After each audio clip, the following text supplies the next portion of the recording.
एक समय की बात है कि रानीपुर का जंगल बहुत हरा भरा और सुंदर था। उस जंगल में 4 मित्र मीनू चिड़िया, कालू कौवा, मिठू तोता और बोनी उल्लू रहते थे। वे सब बहुत गहरे मित्र थे। उनकी दोस्ती की मिसाल सारा जंगल दिया करता। कालू कौवा उन सब में बहुत आलसी और कामचोर था। वे बिल्कुल मेहनत नहीं करता था। कालू भैया, बारिश का मौसम आने वाला है। हम अपने घरों से बाहर नहीं निकल पाएंगे। क्या आपने बारिश के मौसम के लिए कोई भोजन जमा किया है? अरे मीनू बहन, तुम तो हमेशा बोरिंग बातें करती हो। अभी बारिशों में बहुत समय है। आजकल मौसम कितना अच्छा है। मेरा अभी काम करने का मन नहीं चाहता। लेकिन कालू भैया, अगर आप इन दिनों में मेहनत नहीं करोगे तो अगले दिनों में आपको बहुत दिक्कत होगी। कालू कौवा मीनू चिड़िया की बात का बहुत गुस्सा करता है और उसको बुरा भला कह देता है। अरे मीनू चिड़िया, अगर तुम्हें खुद काम करने का शौक है तो तुम करो। ख्वामखा मेरा दिमाग खराब मत करो। मैं जा रहा हूँ। आई बड़ी बुद्धिमान कहीं की। मीनू चिड़िया कालू कौवे को बुरे समय से बचाना चाहती थी और उसके लिए चिंतित हो रही थी। लेकिन कालू कौवे की बातें सुन के वे बहुत उदास हो जाती है। अरे मीनू बहन, तुम उदास मत हो। कालू भैया की आदत तो तुम जानती हो। वो किसी की बात कब सुनता है।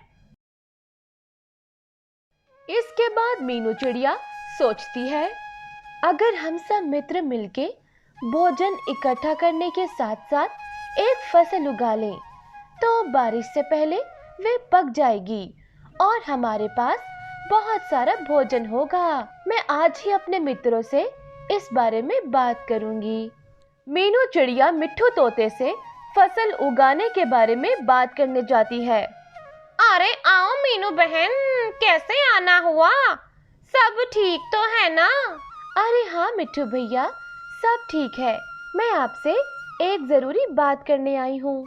क्यों ना हम सब मित्र मिलके एक फसल उगा लें।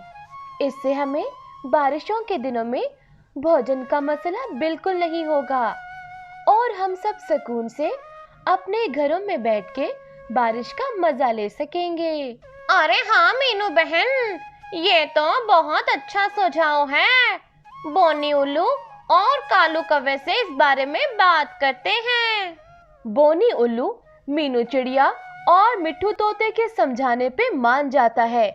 लेकिन कालू कौवा बहुत आलसी और कामचोर था। वो मेहनत करने के लिए बिल्कुल राजी ना हुआ।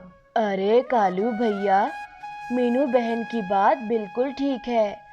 इसमें हमारा ही तो फायदा है, वरना बारिशों के दिनों में हमें बहुत तंगी होगी। अरे तुम सब तो पागल हो। मेरा भी दिमाग खराब कर रहे हो। जाओ जाओ, बेकार में मेरा समय जाया मत करो। बहुत समझाने के बावजूद भी कालू कौवा अपने मित्रों की बात पे राजी नहीं होता। वे तीनों मित्र मिलके खूब मेहनत करते हैं और अपनी फसल को तैयार कर लेते हैं। अरे मित्रों, देखो, हमारी फसल पक चुकी है। हमारी मेहनत रंग ले आई है। अब हमें बहुत स्वाद आएगा। हाँ मिट्ठू भैया, अब बारिश के दिनों में हमें बिल्कुल दिक्कत नहीं होगी। वो सब मित्र अपनी मेहनत की कामयाबी पे बहुत खुश थे। लेकिन कालू कौवा अपनी मौज मस्तियों में लगा हुआ था। उसे बारिश के दिनों की बिल्कुल फिक्र न थी, ना ही उसने कोई भोजन इकट्ठा किया था। उसे अब भी आने वाले दिनों की कोई चिंता न थी, जबकि बाकी मित्र फसल काट के घरों में महफूज कर रहे थे। अरे मिट्ठू भैया, आज तो हमने बहुत काम कर लिया। मुझे तो बहुत थकावट हो रही है। चलो हम घर चल के चाय पीते हैं। अरे हाँ मीनू बहन, मैं भी बहुत थक गया हूँ। लेकिन मैं आने वाले दिनों में अपने घर की खिड़की से बरसात के मजे लूंगा। इतने में कालू कौवा वहां पर आ जाता है। अरे दोस्तों, कैसे हो? काम कर कर के तुम लोगों की शक्लें बिगड़ गई हैं। हो। कालो भैया, हमने काम किया है तो उसका फल भी हमें ही मिलेगा। हमें बरसात के दिनों में कोई दिक्कत नहीं होगी। क्या तुमने भी कोई इंतजाम किया है? अरे मेरा तुम लोगों की तरह दिमाग खराब थोड़ी है, पागल कहीं के। कालू कौवा अपने मित्रों का मजाक बना के वहां से चला जाता है। चंद दिन के बाद बरसात का मौसम शुरू हो जाता है और तमाम पंछी दुबक के अपने घरों में बैठ जाते हैं। कालू कौवा भी मजे से बारिश को देख रहा होता है। अचानक से उसको भूख सताती है और उसे ख्याल आता है कि इतनी बारिश में वो भोजन तलाश कैसे करेगा। सोच ही सोच में शाम हो जाती है और कालू की भूख शदीद हो जाती है, लेकिन बारिश थमने का नाम नहीं लेती। फिर कालू कौवे को ख्याल आता है कि उसके मित्र उसको कितना समझा रहे थे, लेकिन उसने उनकी एक बात ना सुनी। आज वे सब अपने घरों में शांति के साथ बैठे हुए थे और कालू कौवे के पास खाने को कुछ नहीं था। कालू कौवा बारिश में भीगता हुआ बोनी उल्लू के पास जाता है। अरे अरे, इतनी बारिश में कौन आ गया? अरे कौन है भाई? अरे कौन है भाई? बोनी भैया, दरवाजा खोलो, मैं हूँ। कालू भैया, इतनी बारिश में कैसे आना हुआ? अरे भैया, मेरे पास खाने को कुछ नहीं, मेरी मदद करो। अरे कालू, हम सब ने तुम्हें कितना समझाया था, लेकिन तुमने हमारी एक ना सुनी। अब हम तुम्हें अपना भोजन क्यों दें? अरे बोनी भैया, तुम तो मेरे पक्के मित्र हो। मैं वादा करता हूँ अगली बार मेहनत जरूर करूँगा और भोजन जमा करूँगा। प्लीज मुझे थोड़ा सा अनाज दे दो। बोनी उल्लू कालू कौवे के वादा करने के बाद उसे थोड़ा सा अनाज दे देता है, लेकिन उससे कालू कौवे को ये एहसास हो जाता है कि हमेशा आने वाले समय की चिंता करनी चाहिए और मेहनत जरूर करनी चाहिए ताकि मुश्किल समय में दिक्कत ना हो।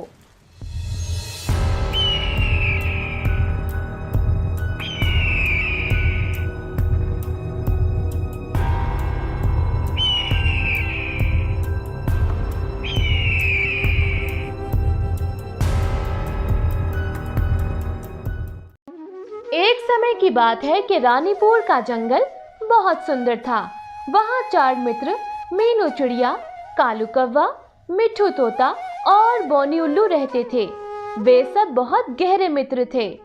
एक रोज वो चारों बैठ के बातें कर रहे थे। अरे मित्रों, कितना अच्छा मौसम है। मेरा दिल करता है हम कहीं सैर को चलें। जंगल में तो बहुत बोरियत हो रही है। तुम सबका क्या ख्याल है? अरे, सैर करने को तो मेरा दिल भी चाहता है, लेकिन मेरे माता पिता ने जंगल से बाहर जाने को मना कर रखा है। अरे स्कूल से भी तो छुट्टियां हैं। अगर हम पिकनिक पे जाएं तो बहुत मजा आएगा। लेकिन मीनू बहन की बात ठीक है। हमारे माता पिता की इजाजत के बिना हम जंगल से बाहर नहीं जा सकते। अरे मित्रों, बच्चों वाली बातें मत करो। अब हम इतने भी बच्चे नहीं रहे कि हर काम माता पिता से पूछ के करें। तुम सब अपने माता पिता से बात तो करो, क्या पता वो इजाजत दे दें।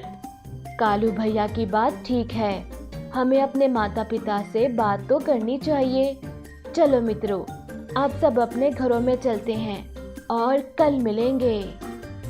इसके बाद वो सब मित्र अपने घरों में चले जाते हैं और अपने माता पिता के साथ भोजन करते हैं। भोजन करने के बाद मीनू चिड़िया सोचती है वो अपने माता पिता से बात तो करे। मेरे मित्र बहुत अच्छे हैं, शायद मेरे माता पिता मुझे उनके साथ जाने की इजाज़त दे दें। मुझे उनसे बात तो करनी चाहिए। मीनू चिड़िया अपने माता पिता की इकलौती बेटी थी। वे उसे बहुत लाड करते थे। वो अपनी बेटी को खोने से बहुत डरते थे, लेकिन ये भी चाहते थे उसकी हर इच्छा पूरी करें। पिताजी, मुझे आपसे एक बात करनी है। अरे हाँ मीनू बेटी, बोलो क्या बात है। पिताजी, आप तो जानते हैं ना मुझे सैर करने का कितना शौक है। मेरे सब मित्र जंगल से बाहर नदी पे सैर करने को जा रहे हैं। मैं भी उनके साथ जाना चाहती हूँ। मेरी प्यारी बेटी, नदी के पास एक गुफा है। वहाँ पे एक जालिम गिद्ध रहता है। वो हम पंछियों के बच्चों का दुश्मन है। मैं तुम्हें वहाँ जाने नहीं दे सकता। मुझे डर है वो जालिम गिद्ध तुम्हें नुकसान न पहुँचा दे। पिताजी, मेरे सब मित्र तो मेरे साथ होंगे ना। जालिम गिद्ध हमारा कुछ नहीं बिगाड़ सकेगा। कालू कौवा, मिठू तोता और बोनी उल्लू सब बहुत शक्तिशाली हैं। मीनू बेटी, जिद मत करो। तुम अभी बहुत छोटी हो। तुम नहीं जानती कि हकीकत क्या है। मीनू अपने पिता की बात सुन के बहुत दुखी हो जाती है। उसका नदी की सैर को जाने को बहुत मन करता है, लेकिन वो अपने पिता को राजी नहीं कर पाती। मीनू चिड़िया सारी रात रोती रहती है और सोचती है काश उसके पिता उसको इजाजत दे दें, लेकिन वे उस खतरे के बारे में नहीं जानती जिसको मीनू के पिता महसूस कर सकते थे। अगले रोज वो चारों मित्र फिर से इकट्ठे हो जाते हैं। कालू कौवा उनसे सैर पे जाने के बारे में पूछता है, तो सब दोस्त यही कहते हैं कि उनके माता पिता ने इजाजत नहीं दी। अरे कालू भैया, मेरा सैर पे जाने का बहुत मन है, लेकिन मेरे पिता ने मुझे इजाजत नहीं दी, क्योंकि वहाँ जाना हम बच्चों के लिए खतरे से खाली नहीं। कालू भैया, मेरे पिता ने भी इजाजत नहीं दी। उनको डर है कहीं गुफा का जालिम गिद्ध हमें खा ना ले। हम बच्चे उसका मुकाबला नहीं कर सकते। हो हो, अरे तुम सब तो किसी काम के नहीं। हो, तुम सब बहुत डरपोक हो। और अगर माता पिता इजाज़त ना दें तो ज़रूरी तो नहीं उनको बता के ही हर काम किया जाए। तुम लोग उनको बिना बताए भी जा सकते हो। कालू भैया, ये बिल्कुल भी ठीक नहीं। हमारे माता पिता हमारे लिए चिंतित हैं, इसीलिए हमें वहाँ जाने से रोक रहे हैं। कालू भैया, हमारे माता पिता हमारे दुश्मन तो नहीं। अरे तुम सब तो बड़े बुज़दिल और बेकार हो, कुएं के मेंढक कहीं के। मैं तो कल सैर पे जरूर जाऊंगा। तुम लोग जंगल की बोरिंग जीवन गुजारो। अगले रोज कालू कौवा अपने माता पिता को बताए बगैर नदी की सैर को चला जाता है। जैसे ही जालिम गिद्ध उसको देखता है, उस पर हमला कर देता है और उसको मजे लेकर खा जाता है।